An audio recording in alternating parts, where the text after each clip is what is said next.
Hey there, my name's Danny Leibrandt, and I'm the founder of Pest Control SEO, where we grow pest control companies with SEO. Today, I am with Raphael Sterk, who is the co-founder of Pest Ads Agency, a very successful agency that helps pest control companies with their Google ads. So he has worked with numerous successful pest control companies like what is it, Rent-A-Kill, Eagle Eye, all of these big companies, and they have done over $60 million in sales revenue last year, I believe. Raphael is also a published author, and he's been in Google Ads for over 5 years now. So total expert. Super happy to have Raphael on the podcast, and yeah, welcome, Raphael. So glad to have you. Thank you. Thanks for having me. Yeah, of course. Could you just give a little background on yourself, whatever I didn't cover? Yeah, I think you basically gave a good summary of what I do currently. So I am the founder of Pest Ads Agency, and we're basically an ads agency specifically focused on pest control companies. One of the biggest companies we work with, which is a global pest control company, is Rent-A-Kill. Other people know it as Rent-A-Kill Initial because they combined with Initial for the hygiene side. And we've worked across various markets, US markets, European markets, South American markets, and we've seen a lot of success. And actually, that's how we even started the agency, because I was personally a contractor for Rent-A-Kill, and after having brought quite a lot of success regarding the Google Ads side of things, we decided, you know what, why don't we just create an agency specifically for pest control companies, considering that our strategies, PPC strategies, have shown to do well on the company as a whole, not just for like one market, but across several different markets, and also companies which they've acquired, which are not don't have the Rentco brand. So it's not really you can't say it's because just it's a big brand. We've worked with the smaller brands as well, owned by the company, and we saw success there. So that's when me and another co-worker of that he still works with Rentco and he works with the agency. Decided to create this agency, and we're seeing a lot of good work being done and a lot of great results.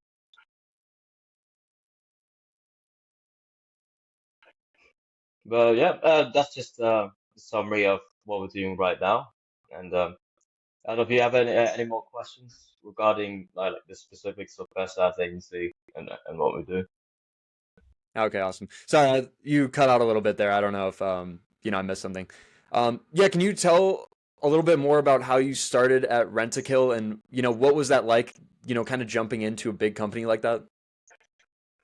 So I started working with like large marketing agencies such as Publicis Group, and Rentgear was like the first in-house position that I started to work with. So I decided to go like the contracting route, and Rentgear reached out, and I decided, you know what, I'll take the offer. It was quite new to me because I never worked within the pest control industry. I thought it was quite new. And when I started, I noticed several things, several problems that they had with their accounts. And I don't blame them because I know that a lot of businesses, even the large ones, they tend to make a lot of like fundamental mistakes within the Google Ads accounts. And when they spend a lot of money, they don't tend to really care about their cost per lead as much, so long they're getting the volume and they're getting the sales. But that means they're not really focused on improving the account as much. So when I came in and I took over some of the accounts, I noticed so many of the fundamentals not being there, like negatives. I don't want to give it the exact specifics because obviously it's to do with the company. But you notice that work, it doesn't matter the size of the company. There are several things that they tend to miss out on. And when I started making those changes and I saw the results that were being brought to the company, I decided to stay with the company because not only did I start to grow an interest into the industry, I noticed that sticking within one industry that you can get really well at is probably the strategy to go. So I decided to stay within this industry, stay with the companies for a while, and that's basically what led to creating the ads agency specifically for pest control company. Okay, awesome. So you're talking about, they're making some pretty common mistakes. What would you say, like across all the clients and prospects that you've looked at, what are some of the most common mistakes in Google Ads? So in general, I would say one, it's the website, and I'm not a Leibrandt field. A lot of times, and I have seen this with several pest control companies, especially, they'll create a website and then they'll run ads to it, but they only have like one contact form at the end. Say they're focusing on getting leads, like form fills, for example. They'll have different pages for different service types, which is good, which is ideally what you want. But then you notice that the only way to contact them regarding service that you're looking for, you have to go to the contacts page, which is a generic contacts page. You contact them, and then they'll take that as a lead. But then you don't know, okay, well, what service type are they after? Which ones are doing well? They perhaps they came in through a termites keyword, but instead they decided to contact regarding rat because they noticed that they also had a rat problem. These things doesn't make it easy to basically succeed in Google Ads. Ideally, you want a contact form for each service type, and then have your tracking inset for that. That way, you can track what service types are doing well, optimize based on that. So one is the website. Two, another common type of mistakes they tend to make is the account structure. So ideally, you want to cover brands. People don't want to pay for brand, uh, but I don't like if you're not ranking number one organically, you may want to run a brand campaign to make sure you protect your brand, because people could be bidding on your brand. You don't know that. People could be stealing customers from you. Two, the way people schedule their service type campaigns, they'll just put in like one campaign for all the service type keywords in that campaign. And then they see leads coming in and like, oh yeah, we're getting leads, we're doing all right. But then how do you know what is working well? You don't know. Perhaps you want to push a specific service type. So ideally, you have a generic campaign, and then you split the rest of the campaigns by the service type you're trying to push, and then you optimize based on that. That way, you can get more results and also leads cheaper because you can optimize within those campaigns for each service type. So that's another one. And then of course the basic like negative lists, making sure you don't show up for terms you don't want to show up for. Bid adjustments. People always forget about bid adjustments. Like if you're targeting the whole of USA and a lot of your money is going to perhaps Utah and but you're not getting any leads and you are getting leads from Texas, you want to start lowering bids on Utah so you have more money to push towards Texas. People don't think that way, and then they wonder if they're doing something wrong with the keywords, but perhaps not a keyword problem, perhaps it's a location problem. So these are all the different areas that need to be considered that people miss out on because people tend to just generally create a campaign, slap on some budget, and then let's see what happens. But that's not usually how Google Ads works. I think most people in the Google Ads sector understand that's not how it works. Interesting. So you said a big kind of common mistake is that they have a bad website. Would you say that they should make a landing page, maybe it's the homepage on their website, or should they build a whole new funnel just for Google Ads? So not necessarily like a whole new funnel, but of course you're gonna have the main page. But if you're gonna have different services, ideally you want a dedicated page for each service type, Hmm. right? Because people may want to read exactly what's involved in the service. You need to provide enough information for people to understand what you're offering for that particular service. For example, if you're specifically looking to solve like a rat problem, you want to go to a rat page, see the information on there, and see whether this is the right fit for you. And then you want to contact the company through that page. You don't want to go around messing around, going to the contacts page and then contact them that way. Because one, from a Google Ads perspective, I don't know if the person came for rat control or termite control. So it's from the tracking perspective, you want to make sure your website is friendly for tracking so you can optimize based on the results you're looking for. Yeah.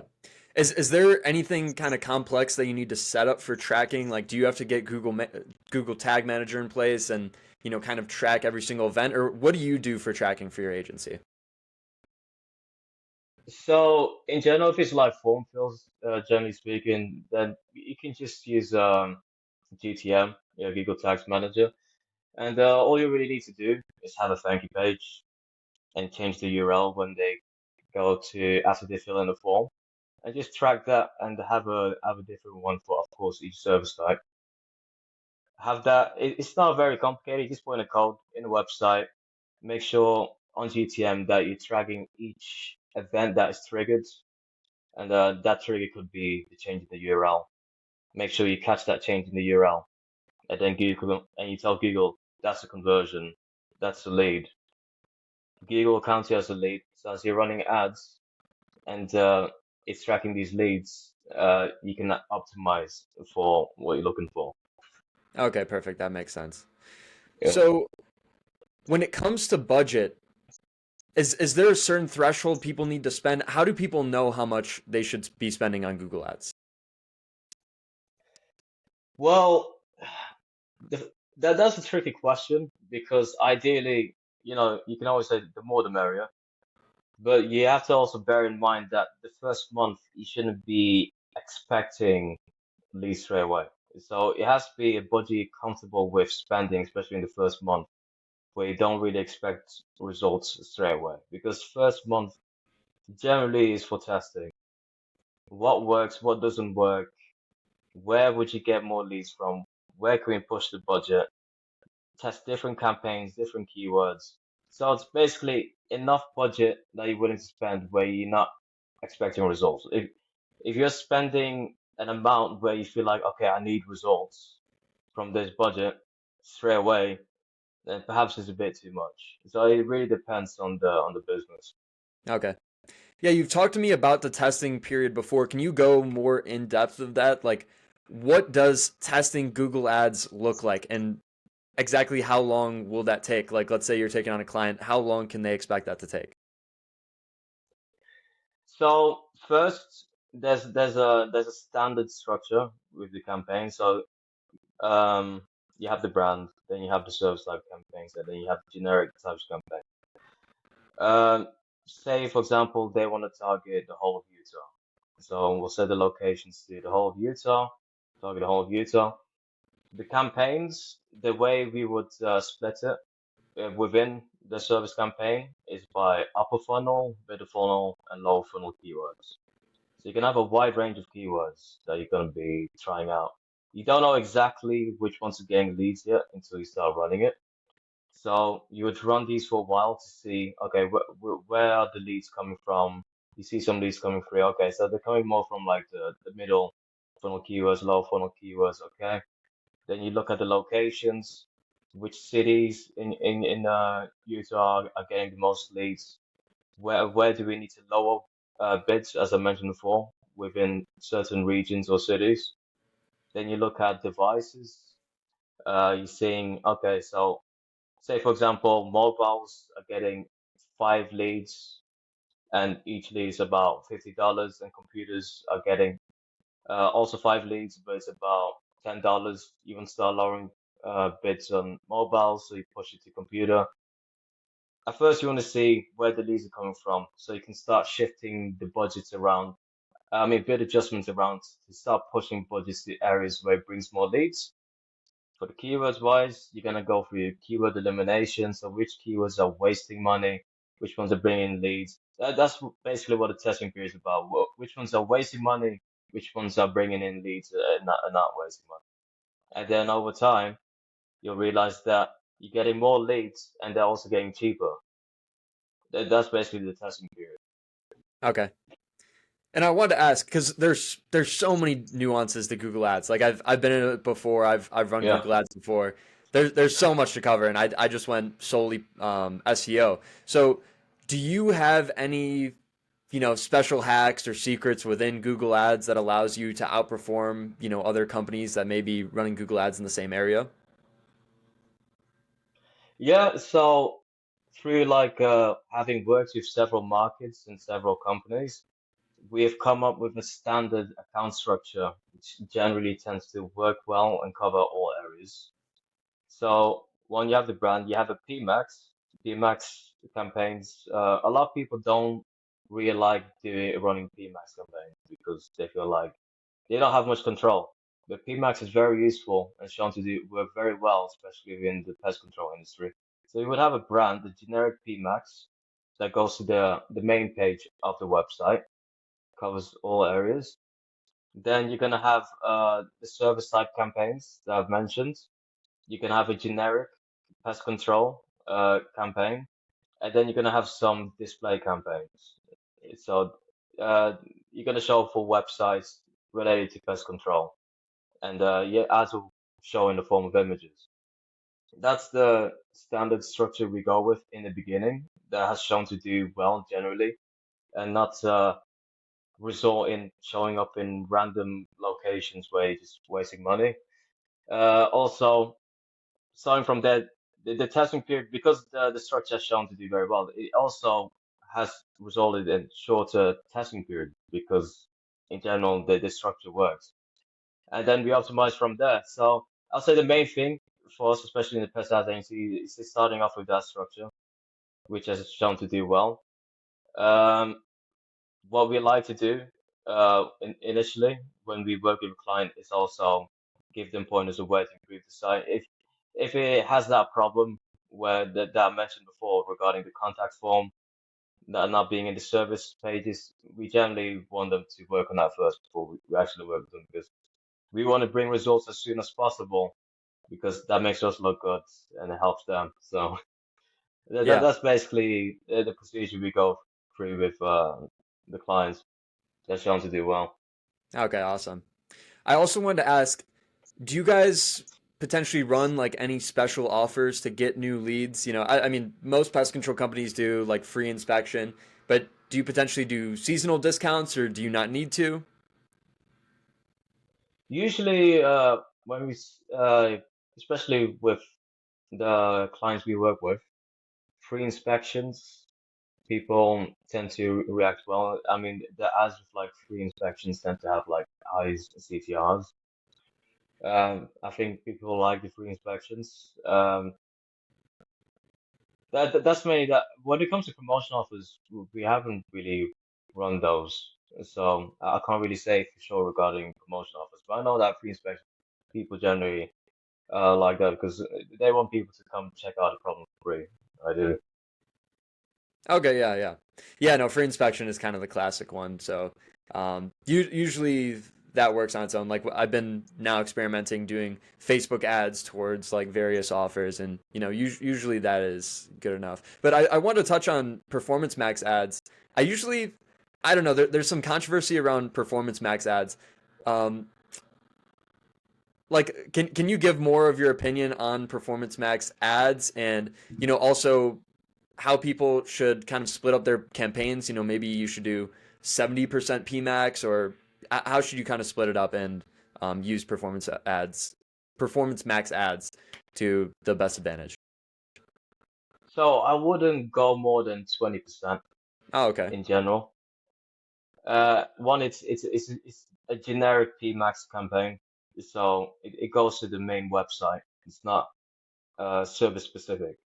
Service specific, we've noticed that if we go service specific, it tends to result in higher CPAs, like cost per acquisition, which is cost per lead.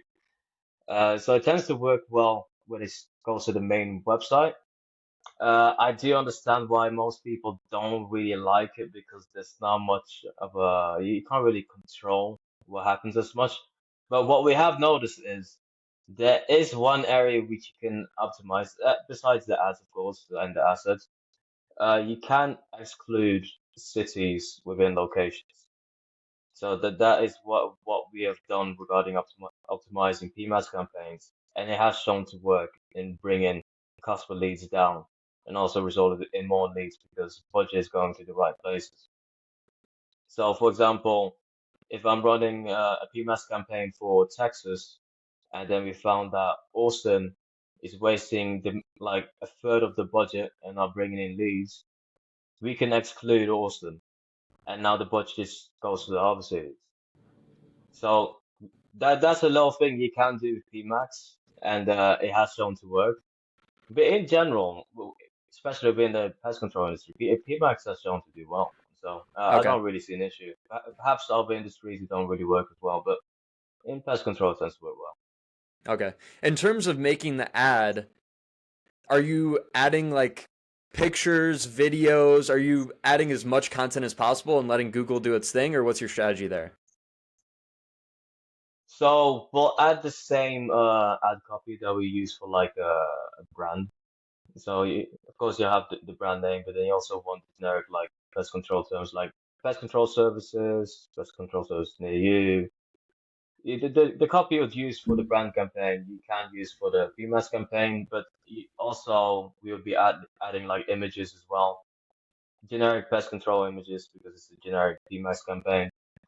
You don't really need to add a video, to be honest. We've never added it. It doesn't seem to be an issue. I mean, it's not like you would expect much leads coming through from YouTube or anything like that. So, in general, same copy from brand and then add some images. The images we use for the display campaigns anyway. So, yeah, it's Okay, cool. quite simple. Yeah. Okay, how about this? What is the biggest question that you usually get from prospects? So, maybe you reached out to them, maybe they reach out to you, and they're like, "Well, I've one like big question. How about this?" Do you have any like main question that people are concerned about before working with an agency like yours or before running Google Ads? The same question you brought up earlier, like how much should I spend? Hmm. And I'll say, well, it depends how much you're willing to risk for the first month, because first month is testing. I do understand that um, the more you spend money, you want to return straight away. But if you don't leave room for testing, you're also not leaving room for growth because you have to test to see which areas you can get the leads from. And also how quick it takes to get the leads.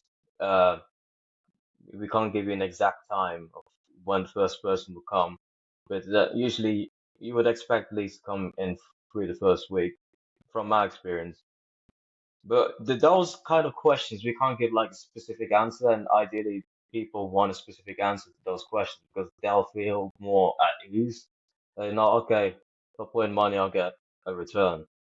But bear in mind, it is marketing, so it really you really have to give it time and be prepared to spend some money to try out things to see what works.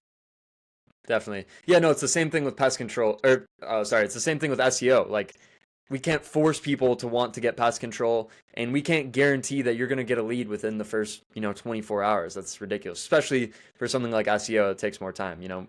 Maybe Google Ads, but Oh yeah, still a stretch. yeah, So, definitely for SEO. I mean, yeah. I'd be surprised if they expected leads straight away by SEO. Uh-huh. I think it's because they're not familiar with exactly what goes in, like what happens in the background. So I think that's why they're like, oh, this guy managed to get leads straight away when he was running ads. Hmm. So I want to get leads straight away when I'm running ads. I'm like, it's not the same company, so I can't give the same exact results. Yeah, no, ideally we like ads going right away, even for my pest control SEO agency. Like we usually want at least, some local service ads going, maybe some Yelp ads going. We want some ads in the background while we have our strategy going. Because again, a strategy like mine, it might take 3 to 6 months to see your website pages actually ranking and actually getting leads from them. So we need to have ads running in the background. And that's why I love, partnering with an agency like yours, is because we want ads going. Like you can't solely rely on SEO and you can't solely rely on Google ads, in my opinion. You should have both in place. Do you agree? I definitely agree. I mean, why don't you want all areas covered? It's like you're gonna handicap yourself if you just focus on one area. Because as you said, SEO is definitely you have to have a strong foundation, and that's where SEO comes in. And SEO takes time, but during that time, how are you gonna get leads? And from uh, big companies such as Rentokil, the majority of the leads come from paid ads, from showing up to people who are not actually looking for, they're not typing in the brand name, they're just typing in pest control. You can't Yeah. expect to show up number one all the time organically from the word pest control. That's very difficult. Uh-huh. That's why you definitely want to be running ads to show up for that. Yeah. Do you guys run local service ads, or have you experimented with any other kinds of ads, maybe Facebook, Yelp, anything? Yeah, we have local service ads running, and from what I've seen, they're actually really good for within the pest control industry. And but it's only a couple markets that we work with that run LSAs, that are running LSAs. I definitely recommend any pest control company, well, if they're going to be running ads, to definitely have LSAs in place because you show up at the top. It's also much more easy to see for the general search on Google. Definitely. Yeah, no, I think a great rule for marketing is just never have all your eggs in one basket. Even though it may seem appealing to, spend 20 grand a month on Google ads, like ideally we would want to be, maybe putting 5 grand towards Google ads, then a few grand towards LSAs, then a few grand towards SEO, then Facebook ads. Like we want to have all these channels in place because, one of them might go down. One of them may not be performing that month. So we want to have everything in place so that if one goes down, the company is not in total jeopardy. So 100% agree there. I also want to ask you, in terms of budget, do you kind of do like a ramp up period? So like, let's say, like, do you ever do like $1,000 the first month, and if that's really doing good, $2,000 the next month? Like how do you kind of disperse the budget that you get, and do you ever ask for more budget if it's doing really well? All those kinds of things. So usually we don't ask for more budget. We show them areas of growth. Like for example, if you put in this much, you would be expecting this much results based on, say we've been running for a while, and the client wants to start off with perhaps like 2K a month, right? After a few months of like consistent results, we would let the client know, look, if you were to raise the budget by X amount, you would be expecting this amount of return. That there's definitely room for growth. We wouldn't be asking budget if we if we don't think that the budget we already have, we're not making the most out of it. Also, it really depends because sometimes, say for example, the client wants to start with 1,000, they start with 1,000 a month, and we believe that this 1,000 a month is kind of choking the performance because you're competing against other guys that are probably spending more, and they are looking for certain results that their budget can't provide them, and we're not able to provide them for that set budget due to competitiveness of the market within that location. We would let them know as well, like, hey, currently we're stuck with these amount of leads at these current CPAs. There's definitely room for growth. We can definitely have different types of campaigns running and test those out, and that will definitely help with your lead volume. But with the current budget, we can't go to the full scale that we would like to do, where we can bring as much leads as possible. So the more budget, we can definitely go with the standard account structure. If they give us a small budget, we can't go with the standard account structure because it's too many campaigns for such little budget. So I would say from my experience, it would have to be at least 2 or 3K Okay. a month. We can start with, of course, lower budgets, but we wouldn't be expecting to be running ads for all the service types, depending on how many services they're planning to run. They have like 6 different services. We're not going to create campaigns for all of them. We would have to go for the top two or top three, for example. Okay.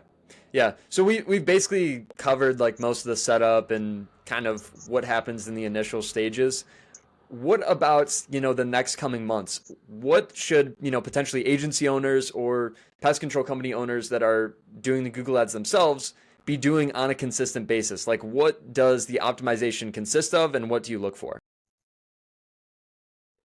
Okay, so one, what they definitely need to do is do weekly optimizations, at least optimize the campaigns once a week. In the beginning, it'll be a bit more because uh, you're gonna be all over the place in the beginning regarding. You're gonna notice that certain keywords are eating a lot of the budget quickly, so you need to post those ASAP to make sure the other keywords get a chance as well.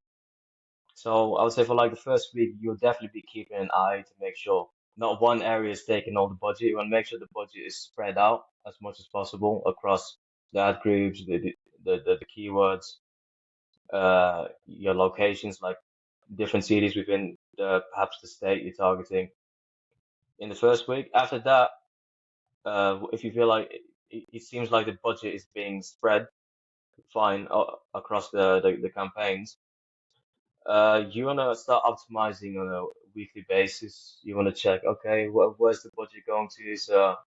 Is mobile spending more, and is it bringing in less leads than computers with a higher cost? Okay, let me start lowering bids here a bit. Let's see how that will go for a few days.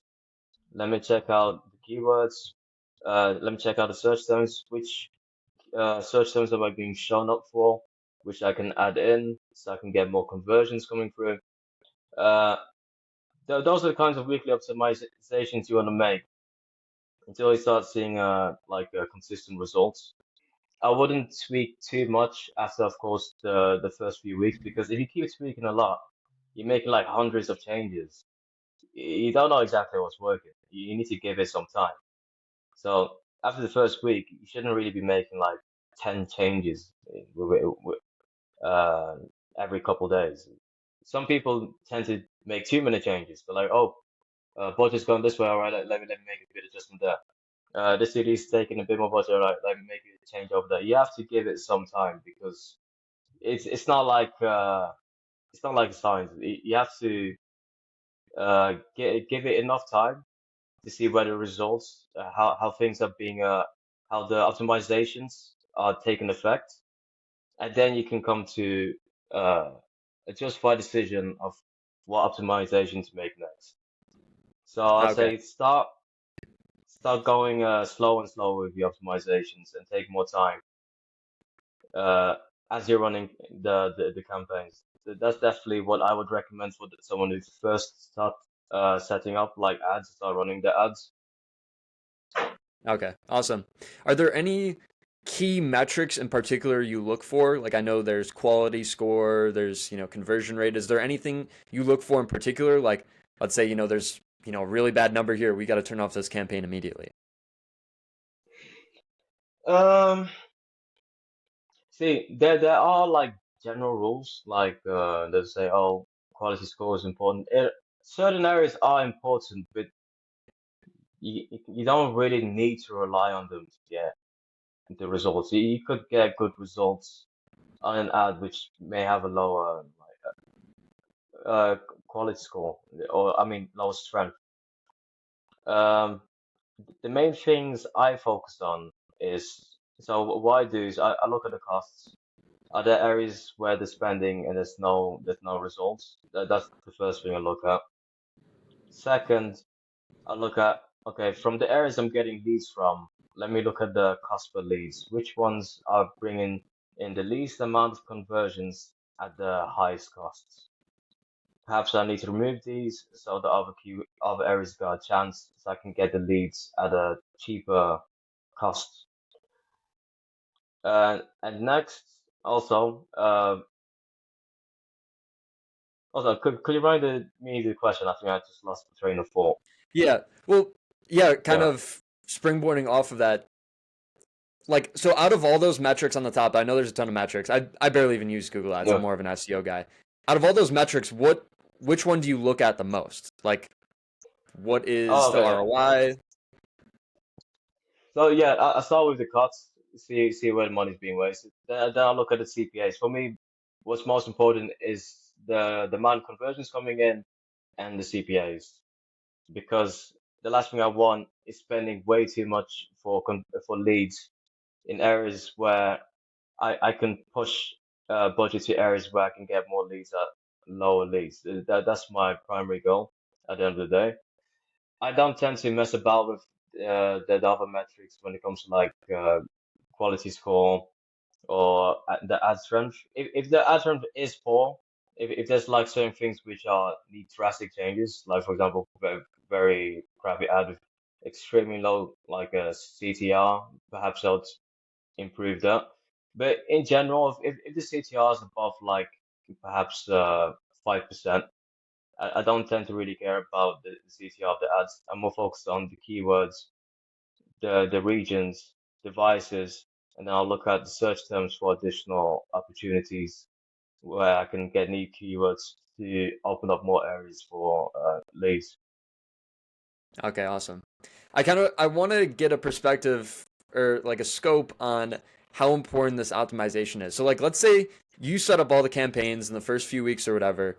What would happen if Yeah. they never get optimized? What would happen if no one went into the Google Ads account again? So what could happen is one, perhaps you're not getting the amount of leads, of course, that you want to get, or you could be way overspending for the leads that you're getting, uh, primarily because you're showing up for areas where you don't want to be shown up for. You're probably being shown up for searches which are not even perhaps that relevant to your campaigns. You're not showing up in front of the people you want to show up in front of. For example, you could say you're trying to advertise for termite control services, but you're showing up for people who just typed in termites or what termites or the species of termites. You don't be showing up for those terms. But the thing is, if you don't optimize them, you don't see where your ads are being shown up for, the kind of search terms are being shown up for. Uh, all your money is going out the window. So unless you want to make the most out of your budget, you should definitely optimize. Okay, Um, because at the end of the day, you want to show up in front of the potential customers. definitely. I wanted to backtrack to something you were touching on earlier. So you said, I believe that you run Google Ads for top of funnel, middle of funnel, and bottom of funnel. Could you kind of explain that Yeah. process and also, what that looks like? So what a top of funnel ad would look like and then going through to the bottom of funnel? So I would say for like upper funnel, I'm more like how to get rid of ants, and because that's a bit more like broad in terms of what they're actually searching for. The intent can be a bit vague. Middle funnel will be like what is needed to get rid of ants, and low funnel would be like termite control services. So Mm. there's super high intent, and you want to show up for these areas because in the beginning you don't you, it may seem like the intent is less, but that doesn't mean you're not gonna get the lead or conversion. And they you don't know what's exactly going through their mind if they're actually gonna be open to finding a service to deal with the problem. Maybe they have that problem. So that's why we split it up that way, so we can make sure we show up for these three areas. And would you say all of those are essential? Like every single pest control company or even, home service local business should be running all of those different ads? Because I think that's actually a pretty common misconception. People just think they should be running bottom of funnel ads that is, either branding, so people are already looking up their company name, or they're searching, ants near me or pest control near me, whatever it is. So do you think it is essential to run the top and middle of funnel? Do you think everyone should be doing that? I don't think so because if you got a limited amount budget, of course you're gonna focus on the more high intent keywords. But if you have much more budget to play with and you want to expand opportunity, then you can look into exploring other areas with middle and upper funnel keywords.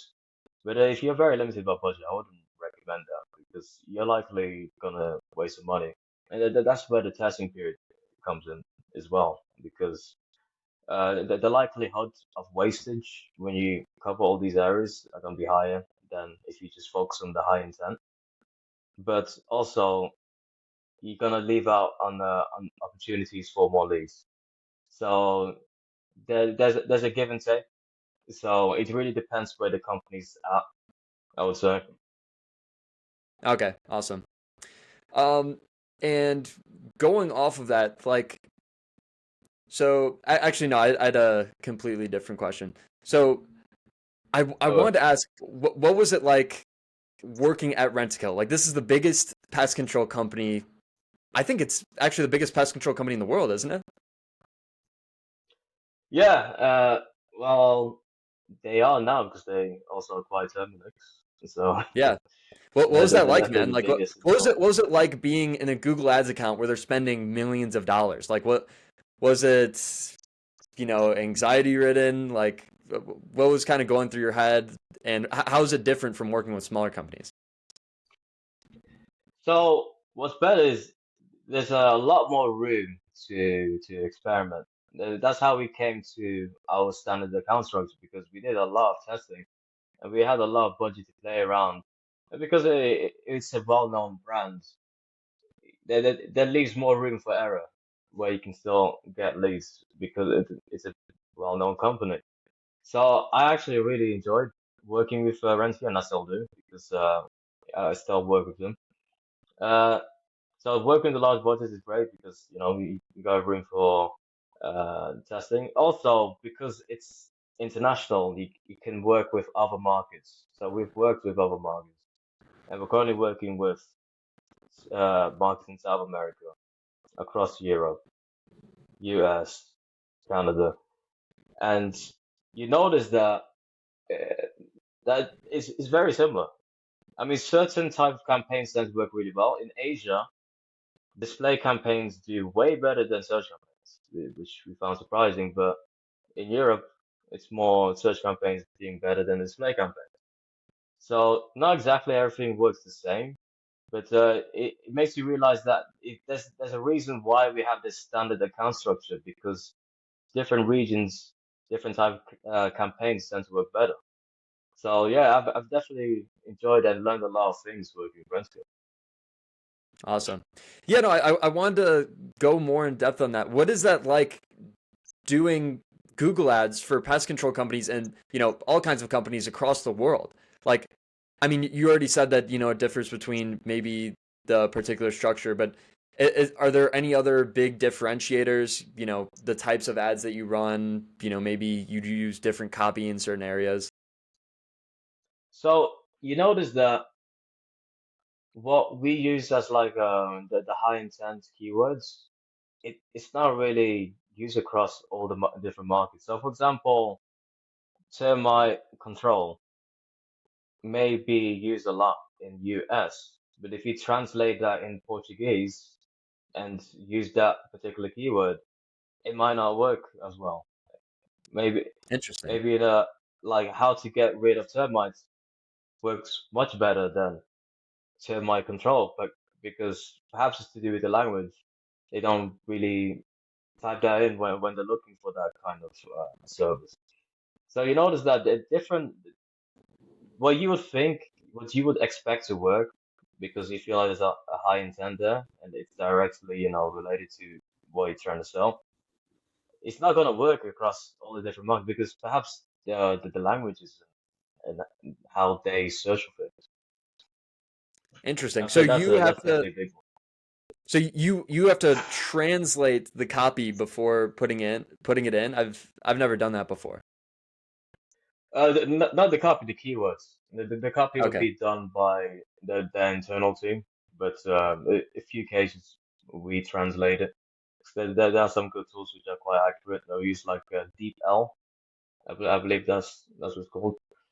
But yeah, the keywords, and I think the way language is how they uh, think things or search for things. Perhaps the language structure is different, so how they would search for things is different. That's what we Yeah. noticed. So yeah, I found that very interesting. And then it took quite a while to notice that. Awesome. Do you have a, this is a personal question. Do you have like a No, favorite no, part of go the for it. world to work with? So, let me think about this.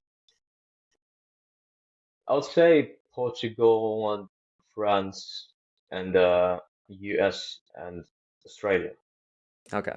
are my Why? favorite parts, yeah. Uh, one, the, the way we works exactly the same as in the account structure.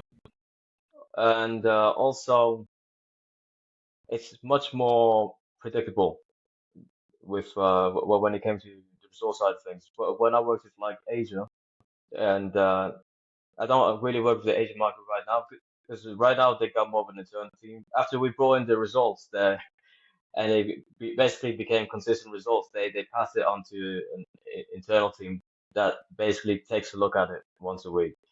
But when we worked with Asia, we noticed that there was a lot of different things happening. For example, search was not working as we thought would be working, but display worked amazingly to the point where leads were like almost $2, $3, and we didn't believe that these were actual leads, but they were actual leads. And I'm like, okay, it works. We like the results, but it wasn't really what we exactly expected from the account structure we work. But the thing is, the way we set our account structure, it covers all areas, so it doesn't matter. But the fact that Portugal, USA, and Australia and France was much more predictable and much more simpler to work with. We like working with those accounts, but we do also like working with complicated accounts. We do like a challenge now and then because, more testing. Perhaps we learn something new. Awesome. Well, I'm pretty sure you said you've worked across various industries, not just pest control. I'm sure there are other people that aren't just pest control company owners watching this. Do Google Ads vary across different industries as well, or are they mainly the same? So, well, of course, e-commerce, you can focus more on ROAS. So it's more like conversion value. That's where you can be focused on.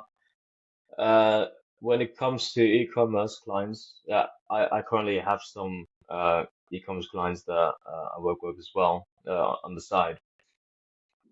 They don't really care that much about the cost per acquisition, like the cost it takes for the sale. They care more about the return. So it could have costed $50 to get that sale made, but if the return is like 6x, they don't care because they got their return. Mm, They're making money. So it's a whole different type of mentality. You don't really focus on, okay, so conversion volume and CPA. I want to make sure I'm getting the lowest cost per lead. No, you focus more on conversion value. You focus on the ROAS. So it's a whole different mentality. In your mind, you could be like, well, I'm spending too much to get this sale, but the thing is, the return on that sale is massive compared to the other campaign, which is bringing loads of sales, but the return is much smaller. So mm, you have to shift your mentality. So that's what I noticed working with the e-commerce side of things. Of course, I've also worked with a wide variety of different type of clients, having worked with agencies such as decking companies, legal companies, debt management companies. Uh, those you're not going to be running like display ads. You wouldn't really expect that. So this standard account structure was specifically for pest control companies. When it comes to these other industries, you still want to cover your bases in the beginning, but in general, you have an idea of what kind of campaigns tend to work better in general. So for like e-commerce, of course, you want to have shopping, PMAX shopping. So that's performance max for the shopping side. And for those, you can test different account structures for those kind of campaigns and use that to work with those type of clients. awesome. So, in particular, for pest control companies, what cost per acquisition should they look for? Should they just look to break even? Because, usually it is a recurring service, maybe bi-monthly or maybe quarterly or whatever. Um, should they just be looking to break even on ads, or what should they be looking for in terms of, ROAS? So for ROAS, I can't say unless they're actually selling products because you need to be able to Okay. track the sales on it. Um, the majority of pest control companies they want phone calls and forms. So tracking the sales from that is more of a back end from their side, and then you compare it to what you bring from your side. So you would look at the amount of leads, the cost per lead to what they're getting from their side, and then you would be seeing there's a return.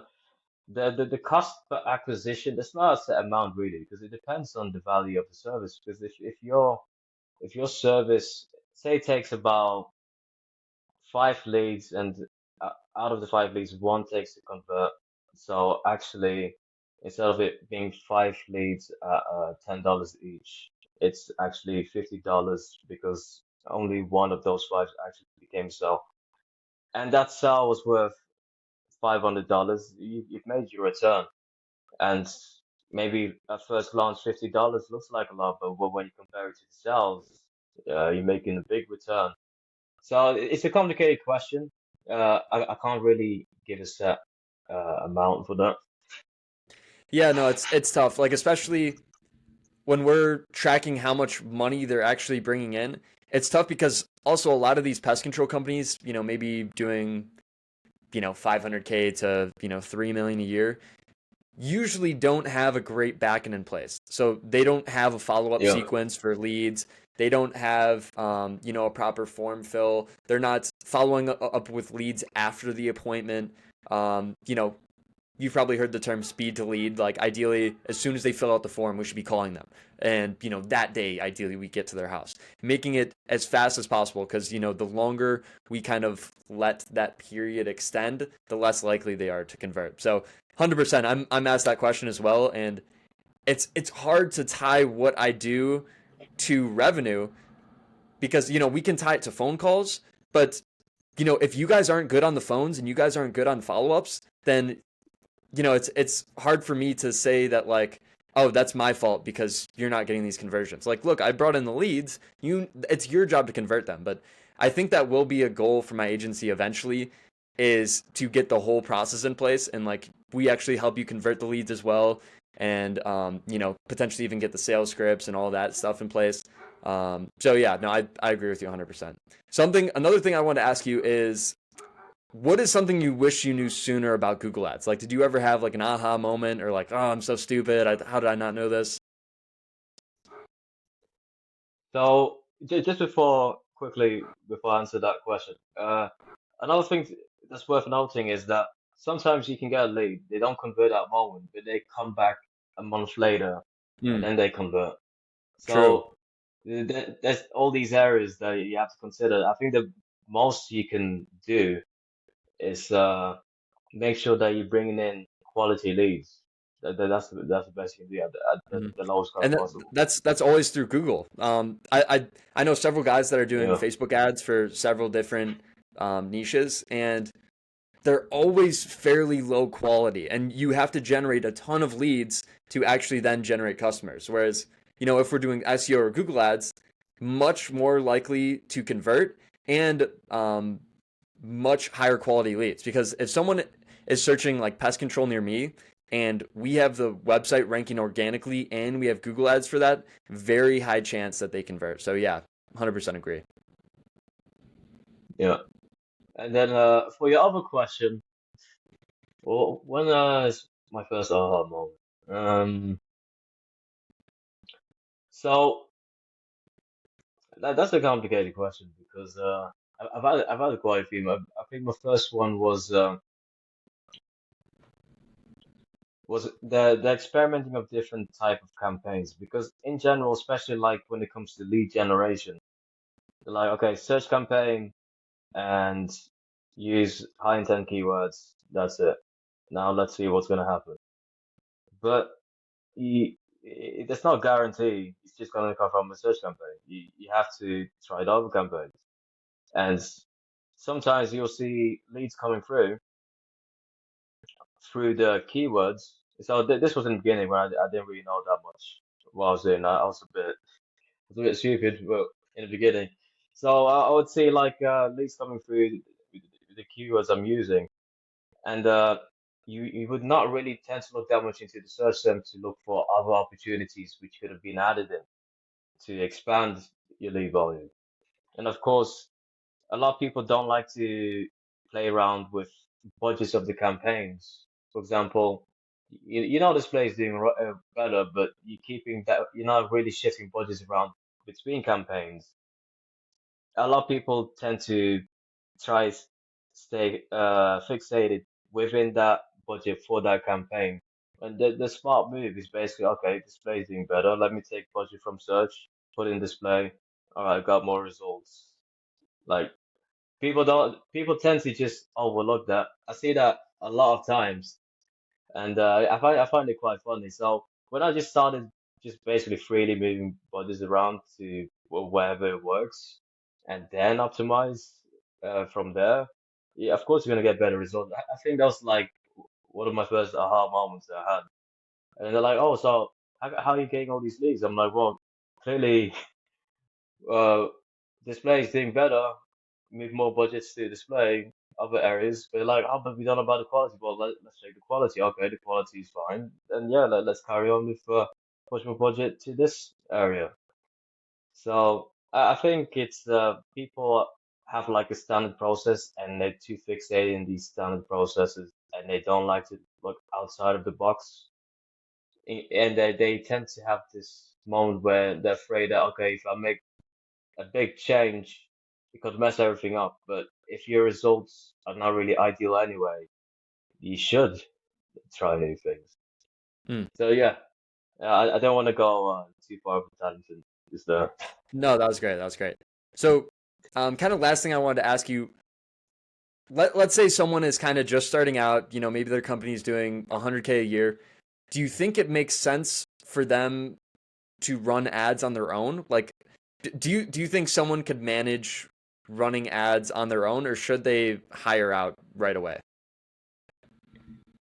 depends how much time they have. If they have a lot of time and they wanna and they have the time to learn to do Google Ads, like they got a good few months to focus on and learn how to actually do Google Ads properly, then sure they can try by themselves, but it depends how they want to manage their time.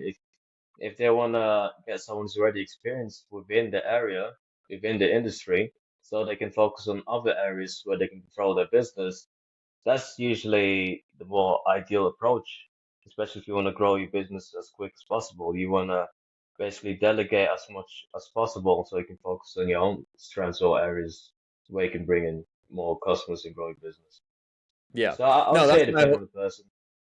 Yeah. No, that's my whole philosophy as well. Like you could potentially, if you have a ton of money, you could hire, an internal marketing team or you could learn how to do it all on your own. But usually it does make sense to hire out to an SEO or Google Ads agency like us for, maybe $1,000 to $5,000 a month, which, isn't something crazy, but now it is a complete load off your shoulders. Now you don't have to worry about that stuff at all. So yeah, I 100% agree. And I just want to get clear on this last point. So let's say someone is, just starting out with Google Ads or, maybe they want to try it out. What are the things that people absolutely need in their Google Ads? Is it brand search? Is it bottom of funnel?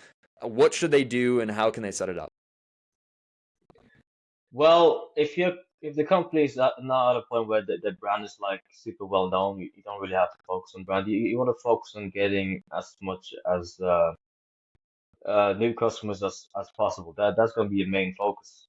So the main focus is to push to get your services out. So you want to push service type campaigns, generic pest control campaigns. Those are other type of campaigns you want to push in the beginning, especially if your brand's not well known. If your brand is well known and you want to protect yourself, of course, have that brand campaign in place. It's mainly there to protect yourself, to make sure that people are looking for you are going to end up at your website, no competitors bidding on your brand. So yeah, I'd say primarily focus on your pushing your services instead of running brand campaigns if you're not up there yet. Okay. Have you ever experienced something like that where competitors are trying to rank on your name or anything like that? Anything kind of controversial, kind of black hat from competitors that you have to deal with? Yeah, of course. I mean, Rentokil is one of the biggest names, and a lot of people are bidding on Rentokil because they think, of course, if they have cheaper services for the same kind of services Rentokil provides, and they bid on Rentokil related terms, they're like, hey, you typed in Rentokil termite control, and there's my business underneath Rentokil, and we do it for like half the price. Might as well check us out.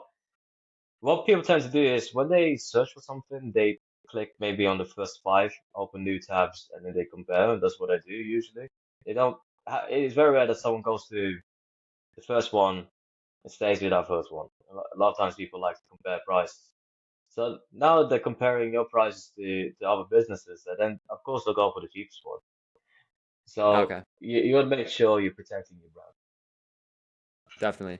And kind of just like a bonus question, I'm curious myself. So you actually have a published book, and I think you published it a few years ago. How did you go about Yeah. publishing that book, and why'd you make a book? So honestly, it was COVID and I was bored. So it's like I might as well make a book.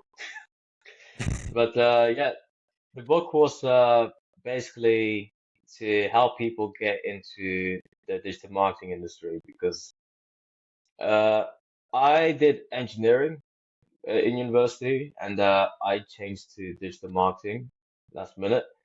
And I got into digital marketing within 3 months without a degree, just learning myself and building up my own experience to the point where I could run ads fine.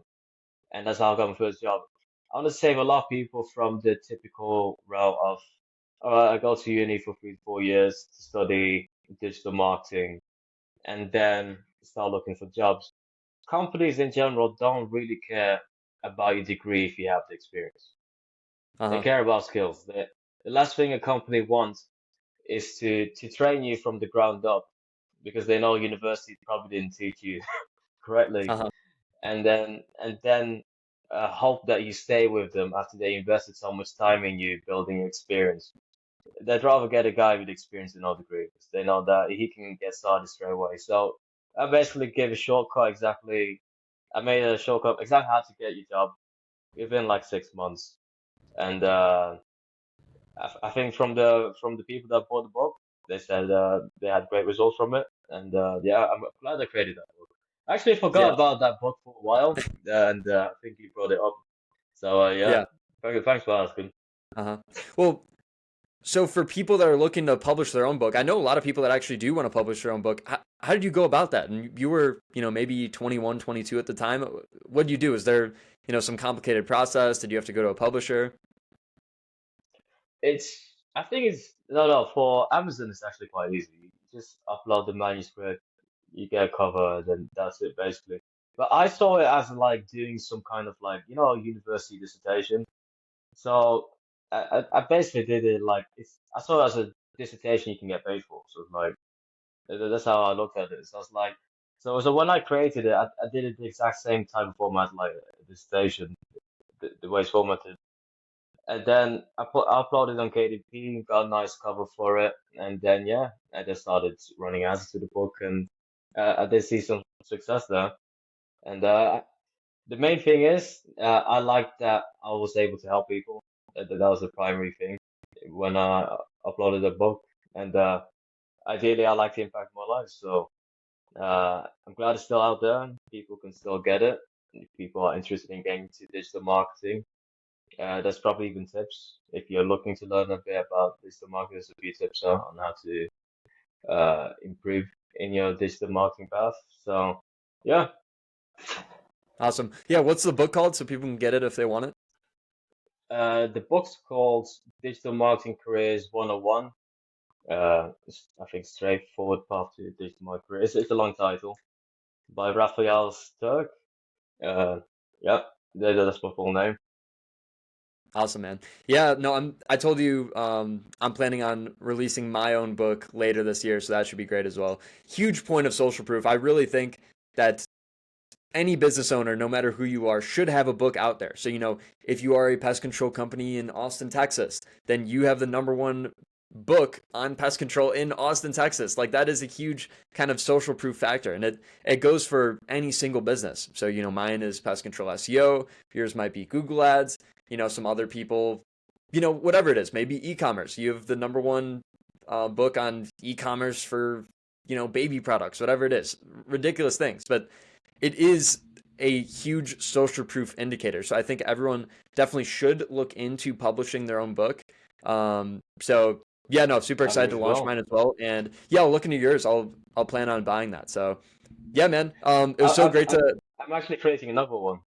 Did you Oh, know? you are? So I'm What is creating. it? Yeah, yeah. I'm creating one for specifically for pest control businesses on how to improve the Google ads, on what to do, what to have covered. It's gonna be on the pestadsagency.com website. So it'll be like a free downloadable ebook with like additional tools that they can use to improve the Google ads.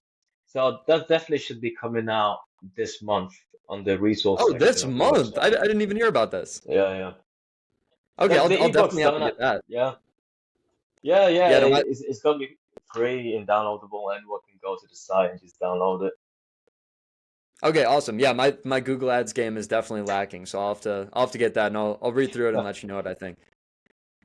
I hope it helps. I think you'll enjoy it. And there's quite a few good tips there and some good Yeah. tools that you can use. Awesome, man. Well, I think that was super valuable. Got a ton of good insights from you.